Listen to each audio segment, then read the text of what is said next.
Magandang umaga mga kababayan! Ang tao, ang bayan! Ngayon ay lumalaban! Tulad po ninyo, tulad ng bawat tao dito, isa rin po akong mamamayan ng bansang Pilipinas. Sino dito ang first time mag-rally?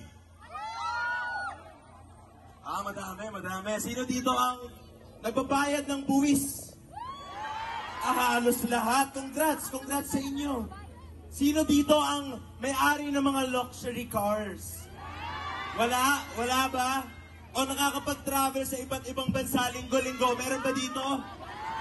Sinong may mansyon dito? Naku, bakit sila meron? Diba? Lahat tayo kumakayod, nagtatrabaho ng desente, halos magbuwis buhay para makapagbayad lang ng buwis. Tapos lahat ng pinaghihirapan natin, ano nangyayari? Binubulsa lang.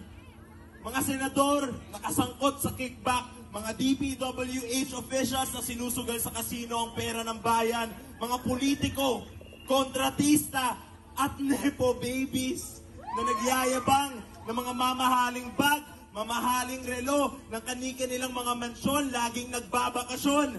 Samantalang ang karaniwang Pinoy, ano nangyayari? Naiiwang nagdurusa sa baha at kawalan ng hanap buhay. Mapayag pa tayo doon? Tama na! Sobra na! Ikulong na! Lahat ng kasangkot dapat managot. Niloloko lang nila tayo, mga sinungaling sila. Ang gagaling pa umarte, mga best actor, hindi po ba? Kung ibalik nyo na lang kaya ang pera ng taong bayan, tama? Masaya akong makakita ng maraming kabataan dito po ngayon. At marami bang mga mas nakakatanda na patuloy lang lumalaban kahit medyo paulit-ulit na lang dito sa bansa natin. Pero paulit-ulit din nating napatunayan na kaya nating talunin ang kasakiman ng mga nakaupo, ng lahat ng abusado. Nagawa na natin yan nung EDSA, martial law, EDSA 1, EDSA 2, nagawa na natin yan.